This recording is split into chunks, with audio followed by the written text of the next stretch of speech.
नमस्कार दोस्तों। आज की ये कहानी एक ऐसे संत की है। संत का नाम है हरिदास। वह बंगाल की भूमि में जन्मे, लेकिन जन्म से मुस्लिम थे। उनके ऊपर भगवान की कृपा हुई। उनको उपाधि दी गई। जैसे लोगों के आगे परम पूजनीय श्री लगाया जाता है, वैसे ही वैष्णव संप्रदाय में हरिदास ठाकुर को नामाचार्य कहते हैं। 3 लाख नाम रोज करते थे। तो जब मुस्लिम राजा को ये पता चला कि हमारे कुल खानदान का होते हुए भगवान का भजन करता है, हिंदुओं के देवताओं को गाता है, उसे समझाया बुझाया लेकिन नहीं माने। तो फिर कहा कि इसको मृत्यु दंड दो। तब किसी सेनापति ने कहा कि मृत्यु दंड तो बहुत सरल होगा, इसको फांसी पर लटका देंगे। इसको क्या 2-4 मिनट दर्द होगा। इसने जो गलत काम किया है हिंदुओं के देवताओं का नाम लेकर, तो इसको कोई कड़ा दंड मिलना चाहिए। जैसे हाथी से बांधो, पैर बांधो, बाजार में लेकर निकलो और इस पर कोड़े बरसाओ। कोड़े में भी कील होनी चाहिए, बड़ी बड़ी। वह कील जब इसके कोड़े पड़े, कोड़ा जब हटता जाए तो पूरे शरीर को छिलते हुए निकले। राजा बोले, उससे क्या होगा? बोले, बाजार में जब बच्चा बच्चा इसको देखेगा, लोग इसको देखेंगे तो कल को कोई और, मुस्लिम तो क्या दूसरी जाति के हिंदू भी अपने देवता का नाम लेने से घबराएंगे। जब देखेंगे कि यह दंड मिल रहा है, तो राजा ने कहा, ठीक है, मैंने एक दिन बताया था। हरिदास ठाकुर पर जब कोड़े मारे जाते थे तो रक्त की बूंद नहीं निकलती थी, पिचकारियां निकलती थी शरीर से। लेकिन जब वह कोड़ा पड़ता था और उस समय जब वो दोनों भुजा उठा करके ऊंचे स्वर में बोलते थे, हरि बोल हरि बोल हरि बोल, कोड़े बरसाने वाले के चरण पकड़ लेते थे और क्रोध में नहीं, नेत्रों में भाव भरे रहते थे, अश्रु भरे रहते। बोलो, बड़ी कृपा में तो चाहता था मैं ऊंचे स्वर में गाऊं, लेकिन मैंने पूरी ताकत लगाई। इतना ऊंचा स्वर मेरा पहले कभी प्रकट नहीं हुआ, जितना ऊंचा स्वर आपके कोड़े मारने से प्रकट हुआ है। और मारिए। कहते हैं कि जब भक्त के ऊपर पीड़ा आती है, तब भक्त जब क्षमा करने लगता है, तो भगवान फिर बदला लेने के लिए आते हैं। और यह बात निश्चित है, यह करके देख लीजिए। अगर आप भजन नंदी हो और आप वैष्णव, आपके साथ कोई अनुचित कृत करता है, क्षमा कर दीजिए। ठाकुर जी ऐसा जवाब देते हैं उस व्यक्ति को, फिर वही आएगा आपके चरणों में। और एक बात याद रखिए, वैष्णव भक्त का इस पूरे ब्रह्मांड में जिसने भी अपमान किया, ऐसा हुआ ही नहीं कि वह लौट करके क्षमा नहीं मांगने आया हो। एक दिन जरूर आया, अपनी गलती का उसको एहसास हुआ। बस वैष्णव शांत हो जाए, मौन हो जाए, उससे कुछ कहे नहीं। जब हरिदास ठाकुर पर इतने कोड़े मारे गए, इसके बाद भी उन्होंने कुछ नहीं कहा। महाप्रभु जगन्नाथ जी को गुस्सा आ गया और तुरंत सुदर्शन को आदेश दिया कि जाओ और इनको नष्ट कर दो। और इनको ही नहीं, इनकी पूरी पृथ्वी पर जितने भी मिले इनके जैसे, उन सब को नष्ट कर दो। कोड़े बरसाए जा रहे थे। सब लोग इधर देखो, ध्यान से सुनो। बाजार में कोड़े बरसाए जा रहे हैं। बच्चे अपने घर में डर के बैठे हैं। माँ से पूछते, माँ इनको क्यों मार रहे हैं? बोले, यह हरे कृष्ण हरे राम बोलते हैं, इसलिए मार रहे हैं, तुम मत बोलना कभी। इतना भय बैठ गया लोगों के अंदर। और उसी समय आकाश में एक सूर्य तो थे ही, दूसरे सूर्य प्रकट हो गए। एक सूर्य जो स्थित सूर्य है, उनसे भी तीव्र तेज वाले सूर्य साक्षात सुदर्शन आकाश में आ गए, और जैसे ही वह सुदर्शन नीचे पृथ्वी पर उनको नष्ट करने के लिए आने लगे, हरिदास ठाकुर भुजा उठाकर रोने लगे। नहीं जगन्नाथ, नहीं महाप्रभु, ऐसा मत कीजिए। सुदर्शन प्रकट हो गए। प्रकट होकर बोले, हरिदास, यह तुम पर कोड़े मार रहे हैं और तुम मना कर रहे हो। अत्याचार को देख करके लोग नाम गान बंद कर दे रहे हैं और तुम कह रहे हो इनको मत मारो। क्यों? जरा हटो तो मुझे देखने दो। इन लोगों के चरणों में गिर गए। नहीं सुदर्शन, यह त्रेता नहीं है, यह सतयुग नहीं है, यह द्वापर नहीं है, यह कलयुग है। आपने त्रेता में उद्धार किया, आपने द्वापर में उद्धार किया, आपने सतयुग में उद्धार किया। कलयुग में उद्धार नहीं, कलयुग में तो स्वीकार करना है, सबको स्वीकार करना है, सबका कल्याण करना है। इसलिए आज भी आप जगन्नाथपुरी में देखेंगे, महाप्रभु जगन्नाथ जी के बगल में सुदर्शन जी तीखे नहीं हैं। उनके जो कोने हैं वह तीखे हैं। उनका जो स्वरूप है, आज नील चक्र का आप दर्शन करेंगे। जगन्नाथ मंदिर के ऊपर नील चक्र खूब तीखा है। अगर वह नील चक्र जोर से घूमने लगे, किसी के नगर उखाड़ने में सामर्थ्य नील चक्र में है। लेकिन महाप्रभु जगन्नाथ जी के बगल में जो सुदर्शन विराजमान है, लोगों ने दर्शन किए कि पता नहीं वह एक दंड के रूप में बैठे हैं। दंड के रूप में सुदर्शन जी का वह स्वरूप नहीं है। क्यों? क्योंकि कलि युग में इन भक्तों ने ठाकुर जी से प्रार्थना की कि यहाँ पर संहार नहीं करना है, यहाँ पर उद्धार नहीं करना है, यहाँ तो हर किसी को स्वीकार करना है। सुदर्शन जी महाराज शांत हो गए। महाप्रभु जगन्नाथ जी से आकर बोले, हरिदास ठाकुर ही नहीं मारने दे रहा है। महाप्रभु जी बोले, ये मेरे भक्त हैं, ये अपने ऊपर अत्याचार करने वालों को भी क्षमा कर देते हैं। बोले, कलयुग के भक्त हैं ऐसे नामाचार्य हरिदास ठाकुर। फिर उनके बड़े सुंदर कथा है। इतना मारा, फिर भी उनकी मृत्यु नहीं हुई। तो उन सैनिकों को लगने लगा कि यह तो मर ही नहीं रहा, और अगर यह नहीं मरा तो राजा हमको मार देगा। तो उनको पीड़ा देख हरिदास ठाकुर बोलने लगे, क्या बात है, तू मरता नहीं है और तू नहीं मरेगा तो राजा हमको मार देगा। तो हरिदास ठाकुर बोले, चिंता नहीं करो, मैं अभी मर जाता हूँ। लेट करके अपने प्राण त्याग दिए और बोले, अब आप राजा से जाकर कह दो कि मैं प्राण त्याग चुका हूँ। ऐसे हरिदास ठाकुर नामाचार नाम 3 लाख नाम रोज करते थे। करोड़ों से नहीं मरे, हर प्रकार की योजनाएं बना ली, फिर भी उनकी मृत्यु नहीं हुई। और उनके जीवित रहते लोगों के अंदर नाम का प्रभाव बढ़ता जा रहा था। भले ही लोग प्रकट रूप से नहीं गाते थे, लेकिन एकांत में जाकर के हरिदास ठाकुर का नाम स्मरण करते थे। नाम का प्रभाव है हरिदास ठाकुर का। तब मिले न विचार किया कि हरिदास ठाकुर ऐसे तो नहीं मर रहा है, अगर इसका चरित्र हनन हो जाए तो हो सकता है कि नगर में इनका दुष्प्रचार होगा, तो लोग इनकी बात मानना बंद कर देंगे।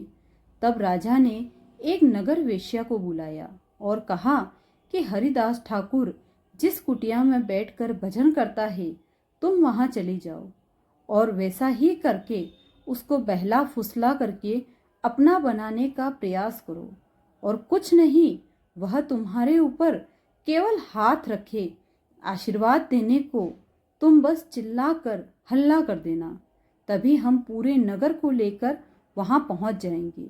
हरिदास ठाकुर पर उसके चरित्र हनन का आरोप लगा देंगे। वेश्या बोली, ठीक है, ये तो मेरे बाएं हाथ का खेल है। वेश्या हरिदास ठाकुर के वहां पहुंची। वेश्या ने जाकर कहा कि मैं आपके बगल में बैठ सकती हूँ। वेश्या जाकर बैठ गई और बोली, महाराज आप क्या कर रहे हैं? बोले, मैं नाम जप रहा हूँ। बोले, इतने युवा हैं, आप इतने सुंदर यौवन हैं, अभी युवा अवस्था में हैं, कहाँ नाम कर रहे हैं? मेरी इच्छा है, मेरे पास बैठी है, मुझसे थोड़ी बात कीजिए। हरिदास बोले, देवी, आप मेरी कुटिया में आई हैं, आपकी इच्छा जरूर पूरी करूँगा, लेकिन मेरा नियम है, मैं 3 लाख नाम किए बिना कुछ नहीं करता। पहले अपना नाम कर लो, उसके बाद आपसे मिलूँगा। आप थोड़ी देर प्रतीक्षा करो, बस मेरा नाम हो जाए फिर मिलता हूँ। वेश्या बैठ गई उनके सामने और श्री हरिदास ठाकुर नाम में लग गए। करते करते दोपहर हो गई, दोपहर से शाम हो गई, शाम से रात हो गई। वह उनके सामने बैठी बैठी वेश्या को नींद आने लगी। हरिदास ठाकुर बोले, आपको निद्रा आ रही है, आप चाहो तो थोड़ी देर विश्राम कर लो। यहाँ वेश्या सुधर रही है, यहाँ बस सब सुधर रहे, पर यह कब सुधरेंगे? अरे भैया, वेश्या बोली, आप अपना नाम जप कर लीजिए, मैं कल आ जाऊंगी आपके पास। वो बोले, हाँ, कल आ जाना। हरिदास ठाकुर का नियम था, अगर 12 बजे 3 लाख नाम पूरे हो गए तो 12:01 पर वह दूसरे दिन का नाम शुरू कर देते थे। वेश्या फिर सुबह आ गई, आकर के देखा तो हरिदास फिर नाम में बैठे थे और बोले, कल का पूरा नहीं हुआ। कल का तो पूरा हो गया, पर दूसरे दिन का शुरू हो गया। अभी देवी, अब तो प्रतीक्षा कर, आप अगर थोड़ी देर पहले आती तो नाम पूरा हुआ तभी हो जाता, आपकी इच्छा पूरी करता, पर अब तो दूसरे दिन का नाम चल रहा है, अभी 3 लाख होगा तभी बात करूँगा। वेश्या फिर बैठ गई। सामने नाम जपते जपते हरिदास ठाकुर नाम जप रहे थे। प्रत्येक नाम में प्रार्थना कर रहे थे कि हे जगन्नाथ, मेरे इस नाम का बल, मेरे इस नाम का प्रभाव, मेरे इस नाम का पुण्य इनको दे देना। यह इतनी सुंदर है, इतना अच्छा गाती है, इतने सुंदर इसके नेत्र है, इतना सर्वांगण इसका सुंदर मधुर है। अगर यह सर्वांगण अंग से आपका नाम गाएगी तो आपको प्राप्त कर लेगी। मेरे इस नाम के प्रभाव से इसके हृदय को पवित्र कर देना। दूसरा दिन भी निकल गया। वेश्या रात्रि में बोली, मैं जाती हूँ, कल फिर आऊँगी, मुझे सही समय बताओ, कितने बजे नाम पूरा होता है? बोले, मुझे समय तो नहीं पता, पर तुम आ जाना, सुबह भोर में जल्दी आ जाना, सुबह सुबह 4 बजे आ जाना। अगले दिन, तीसरे दिन वेश्या सुबह 4 बजे पहुंच गई। हरिदास ठाकुर तीसरे दिन का नाम प्रारंभ कर चुके थे। बोले, देवी, अब तो प्रारंभ हो गया, अब क्या? वेश्या के मन में आया कि मेरा रूप इतना सुंदर है, मैं जिसको देख लेती हूँ वो मेरे पीछे खींचा चला आता है, और मैं 3 दिन से इनके यहाँ आ रही हूँ। ये क्या 2 अक्षर का नाम है जिसके पीछे ये मेरी ओर देख भी नहीं रहे? ऐसा क्या है इस नाम में जिस नाम के प्रभाव से मेरी ओर नहीं देख रहे? तब उसने प्रार्थना करते हुए कहा, आप क्या नाम जप करते हैं, थोड़ा मुझे सुनाएंगे? तो हरिदास बोले, हरे कृष्ण कृष्ण कृष्ण हरे हरे, हरे राम राम राम हरे हरे। जैसे ही महामंत्र सुनाया तो दोस्तों एक बात हुई। सामान्य कोई व्यक्ति अगर महामंत्र बोलेगा, जो नियम नहीं करता, जो पवित्रता नहीं रखता, जो शुद्धि नहीं रखता, जिसका अंतःकरण शुद्ध नहीं, जिसका खान पान शुद्ध नहीं, उसका नाम बोलने से सामने वाले पर कोई प्रभाव नहीं पड़ेगा। लेकिन अगर कोई नाम निष्ठ हो, जिसका तन भी पवित्र, मन भी पवित्र और जीवन भी पवित्र, उसके सभी अंग पवित्र है, वह स्वर में, बेसुरे स्वर में, बेताल में भी अगर नाम बोल देगा तो सामने वाले का चित्त पिघल जाएगा। और इसका एक प्रमाण बताएं, जैसे ही उस वेश्या ने नाम सुना, वो नाम सुनकर के आश्चर्यचकित होकर हरिदास ठाकुर को देखने लगी, तुरंत उठ कर के अपने घर चली गई आज तक उसको अपना कार्य पाप नहीं लगता था। बहुत ध्यान से सुनिए, उस वेश्या को अपना काम पाप नहीं लगता था। उसको लगता था यह तो पैसा कमाने के लिए सब लोग करते हैं, कुछ न कुछ वही मैं भी कर रही हूँ, इसमें बुराई क्या है। लेकिन आज पहली बार उसको पाप का बोध हुआ। यदि आप किसी वैष्णव को देख रहे हो, यदि आप किसी महापुरुष को देख रहे हो और देख करके आपके मन में आया कि बस इनकी कृपा हो गई, इनका हमने दर्शन कर लिया, तो समझिए अभी दर्शन नहीं किया, लेकिन किसी महापुरुष को देख करके आपके जीवन में किए हुए कुछ कार्यों पर उनके ऊपर आत्मज्ञानी हो, तब समझना कि आपने वास्तव में दर्शन किया। अपने पूर्व में किए हुए पाप आपके सामने आकर के खड़े हो जाए और आपको चिंता होने लगे कि यह तो मैंने बहुत बड़ा अपराध किया। अपराध बोध यदि हो जाए तो समझो कि आपने संत दर्शन, वैष्णव दर्शन किया। और हजारों संतों को, वैष्णव को देखने के बाद भी अपने पूर्व के अपराधों पर कभी बोध नहीं होता। आपने कोई दर्शन नहीं किया। कितनी बड़ी बात संत दर्शन ठाकुर जी की याद कराए, संत दर्शन किशोरी जी की याद कराए, ये बात है। पर संत दर्शन आपके कृत्यों को दिखा दे, स्वयं की दृष्टि अंदर से झकझोर दे कि तुमने यह चीजें गलत की है, इसका प्रायश्चित करो, तब समझो कि वैष्णव दर्शन हुआ है। या फिर ऐसा कहें कि आप देखेंगे आपको दर्शन से धाम की याद, ब्रिज की याद, ठाकुर जी की याद आ जाएगी। लेकिन यदि यह कृपा आपको देख लेंगे तो आपको अपने पूर्व के कार्यों का प्रतिबोध होगा। यह मैंने गलत किया, पहले मुझे इसका प्रायश्चित करना है। आज वह वेश्या रो रही है, इतना वो जीवन में कभी नहीं रोई, फूट फूट के रो रही है। और एक क्षण उसको याद आ रहा है कि मैंने अपने तन को बेचा, मैंने कितने लोगों के घर उजाड़ दिए, मैंने कितने पुरुषों का जीवन बर्बाद कर दिया, कितनी माताओं का जीवन नष्ट कर दिया। आज उसको इतनी आत्मज्ञानी होने लगी, इतनी आत्मज्ञानी कि अब वो कुटिया से बाहर अपने घर से भी नहीं निकलती है, और निकलती है तो मुंह छिपा के निकलती है। और बस पहुंच गई हरिदास ठाकुर के पास। एक बार नाम सुनने के प्रभाव से, प्रत्यक्ष नाम सुनने का प्रभाव, और दूसरा वह 3 बार सुना तो उसको 9 लाख हरिदास ठाकुर ने उसके सामने नाम जपा। इस कारण उस वेश्या के मन में बस उथल पुथल हो रही है। अब वो चरण पकड़ रही है हरिदास ठाकुर के। मैं कैसे उद्धार करूंगी? मुझे तो जगन्नाथ जी कभी स्वीकार ही नहीं करेंगे। मैंने तो इतने बड़े बड़े पाप किए। व्यक्ति अपने जीवन में 10-5 पाप करता होगा, पर मैंने तो अपने पूरे जीवन में, अपनी बाल्यावस्था से अब तक पाप ही पाप किया है। मुझे महाप्रभु कैसे स्वीकार करेंगे? हरिदास ठाकुर बोले, ठाकुर जी की यही कृपा है।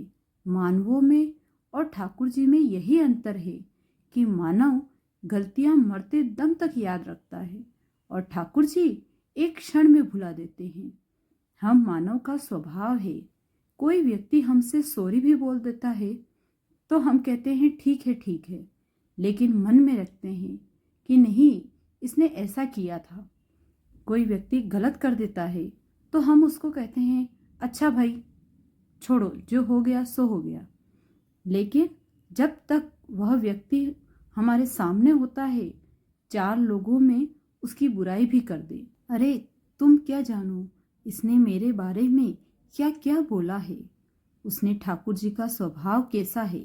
एक बार व्यक्ति जब भुजा उठा करके कहता है, हे नाथ मुझसे अपराध हो गया, अब आज के बाद नहीं करूँगा, संकल्पित होकर ठाकुर जी से कहे कि मैं भूल गया, मुझे याद नहीं, तो क्या किया, अब बस आगे मत करना, ऐसा ठाकुर जी का स्वभाव है।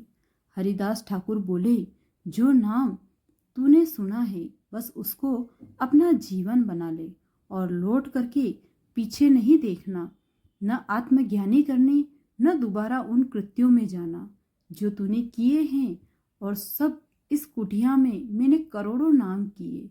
अब मैं तो कहीं और चला जाऊंगा, तू इस कुटिया में रह और यहाँ रहकर भजन कर। हरिदास ठाकुर तो उस समय चले गए और कहीं और निकल गए और उस वेश्या को उस कुटिया में बिठा दिया। वहाँ बैठकर वह नाम प्रारंभ कर दिया। उस वेश्या ने, जिसका स्वरूप देख कर के काम प्रकट होता था, लोगों के चित्त में आज उसका स्वरूप लावण्य जैसा कि वह कुटिया से निकलती है तो हजारों संतों की तादाद में लोग उसको दर्शन करने के लिए आते हैं, क्योंकि उसको देख करके महाप्रभु जगन्नाथ प्रकट होते हैं चित्त में। नाम का प्रभाव, आपकी उपस्थिति सामने वाले के चित्त में क्या अनुभव कराती है, इससे भी पता चलता है कि आप कैसे हो। आप कहीं जाते हैं तो लोगों के चित्त में बड़ा पैसे वाला है, बहुत पैसा है इसके पास। आपकी उपस्थिति किसी के चित्त में क्रोध को उत्पन्न करे, अरे ये ऐसा है, इससे हमारा बंटा धार कर दिया, पूरी कॉलोनी से लोग परेशान हैं। क्रोध प्रकट होता है किसी के चित्त में। आपकी उपस्थिति किसी के चित्त में प्रकट करती है, क्रोध प्रकट करती है, लोभ प्रकट करती है, इसलिए आप संसारी हो।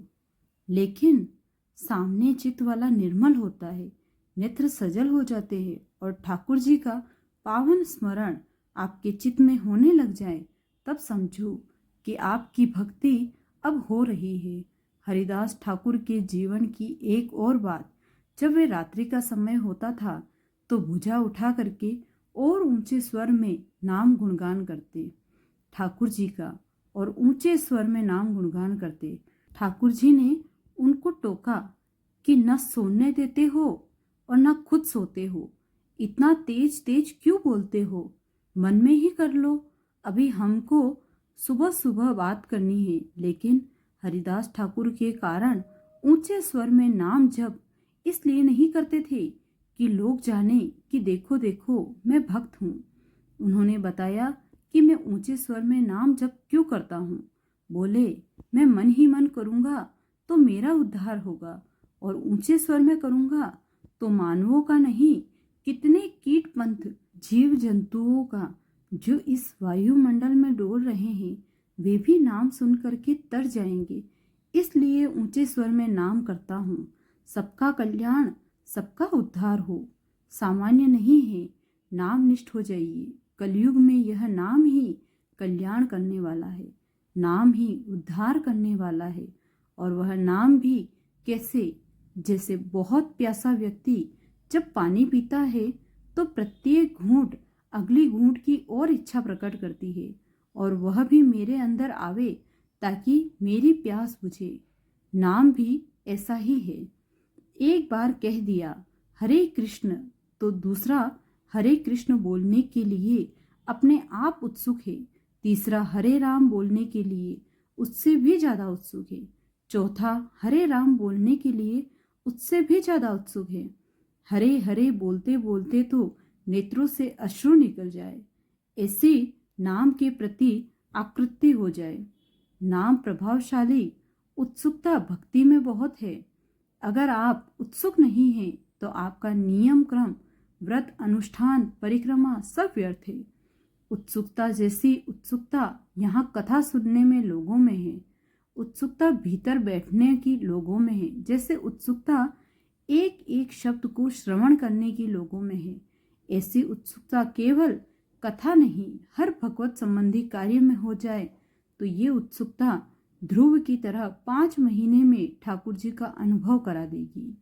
दोस्तों, अगर आपको ये कहानी पसंद आई हो तो प्लीज़ वीडियो को लाइक करें, चैनल को सब्सक्राइब करें और वीडियो को शेयर करें।